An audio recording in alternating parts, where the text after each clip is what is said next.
The dark history of crucifixion, humanity's most brutal punishment. Throughout history, there have been countless methods of execution, each more terrifying than the last. But few methods have instilled as much fear, pain, and horror as crucifixion. Today we're delving into the dark history of this brutal punishment, discovering its origins, the gruesome details of its practice, and the infamous moments in history when it left an indelible mark on humanity.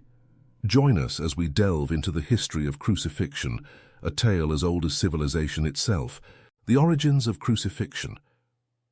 To understand crucifixion, we need to go back thousands of years. The concept of crucifixion, derived from the Latin word crucifixus, meaning fixed to a cross, was not always as we imagine it today. Ancient civilizations such as the Egyptians, Persians, and even the Greeks used a similar practice, but with some striking differences. Imagine a sharpened stake driven into the ground, a simple yet terrifying tool. This was the origin of crucifixion. Victims were often impaled or tied to these stakes, left to die in excruciating pain, sometimes over the course of days. This method was not about a quick execution. It was designed to humiliate, send a message, and demonstrate the power of the ruling class. But crucifixion evolved over time. As different empires met, they shared not only culture and technology, but also methods of punishment.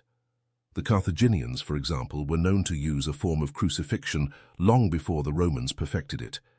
But it was the Romans who transformed crucifixion into a symbol of terror, one that would be etched into the annals of history.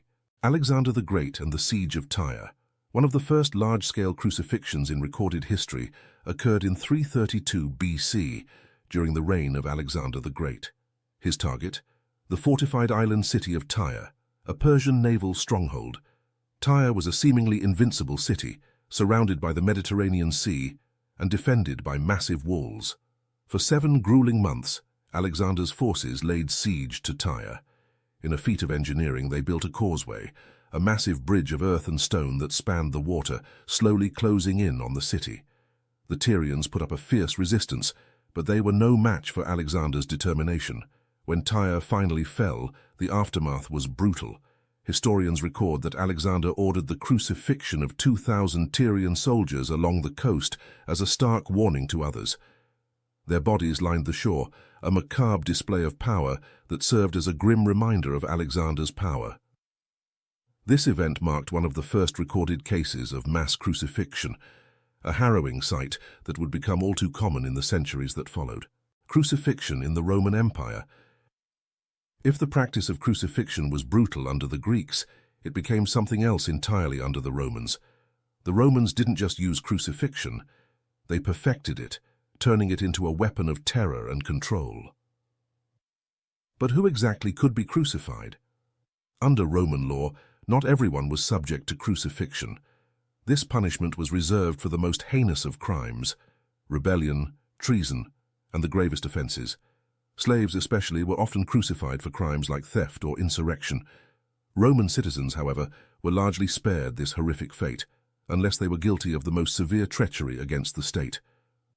One of the most infamous mass crucifixions in Roman history occurred in 71 BC, following the defeat of Spartacus and his army of rebellious slaves. After nearly 2 years of fighting, the Roman general Crassus finally crushed the rebellion. Spartacus was killed, but his followers, over 6,000 men, were not shown mercy. They were crucified along the Via Appia, the road stretching from Rome to Capua. Imagine the sight, thousands of bodies hanging from crosses lining the road for miles. This was the Rome's brutal message: defy us, and this will be your fate. The mechanics of crucifixion. Let's pause for a moment to understand the mechanics of crucifixion, a process as cruel as it was calculated. Contrary to popular depictions, crucifixion was not a quick death. It was a slow, agonizing ordeal, designed to prolong suffering and humiliate the victim. First, there's the positioning. Victims were often forced to carry the crossbeam, known as the patibulum, to the place of execution. Once there, they were stripped naked, further adding to their humiliation. The patibulum was then attached to a vertical post already fixed in the ground. But here's where it gets particularly gruesome. Nails, typically iron spikes, were driven through the wrists, between the radius and ulnar bones, not the palms as often depicted. This method was chosen for a reason. A nail through the palm wouldn't support the weight of the body, the flesh would tear. Through the wrist, however, the nail would hold, and the victim would be suspended in a way that caused unbearable pain. As the hours passed, the body's weight would make breathing increasingly difficult. The victim would have to push up with their legs to inhale, causing searing pain through the nailed feet and wrists. Eventually, exhaustion set in. The lungs could no longer expand, leading to a slow, suffocating death by asphyxiation. The cross and its variations. When we think of crucifixion, we often imagine a single shape, a cross like the one we see in Christian iconography. But in reality, the shape of the cross varied greatly across different cultures and times. The most common form in Roman times was the crux immissa, the traditional cross with a longer vertical beam and a shorter horizontal one. But there were other forms, the crux commissa, which resembled a T, and the crux decusata, or X-shaped cross, famously associated with St. Andrew. Each shape had its own implications for the victim. The crux commissa, for example, allowed for a quicker death, as the victim's arms were spread out, putting immediate strain on the chest. The Romans, however, preferred the traditional cross as it prolonged suffering, which was, after all, the point of crucifixion, to serve as a public spectacle of pain and death.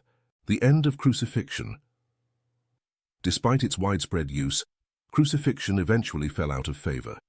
In 337 AD, Emperor Constantine the Great, the first Roman emperor to convert to Christianity, officially abolished crucifixion. His decision was motivated by his newfound faith and his reverence for Jesus Christ, who had been crucified centuries earlier. Constantine's edict marked the end of one of history's most barbaric forms of punishment. But the story doesn't end there. Remarkably, crucifixion has persisted in some parts of the world even to this day. In countries like Sudan, cases of crucifixion have been reported as recently as the 21st century, a chilling reminder that the darkest parts of our history sometimes refuse to stay in the past. A testament of pain and power. Crucifixion, in all its brutality, was more than just a method of execution. It was a tool of power, a way for rulers to exert control through fear and pain. From the ancient Persians to the Roman Empire, crucifixion has served as a grim reminder of the consequences of defiance. Yet it is also a practice that reminds us of the resilience of the human spirit. Despite the horrors of crucifixion, stories of courage and defiance have emerged, such as that of Spartacus and his followers, who dared to challenge the power of Rome. As we reflect on this dark chapter in history, let us remember not only the pain it caused, but the lessons it teaches us about power, justice, and the human condition. Thank you for joining the Ancient Civilizations channel. If you found this video informative, please consider liking, subscribing, and sharing it with others. See you in the next episode.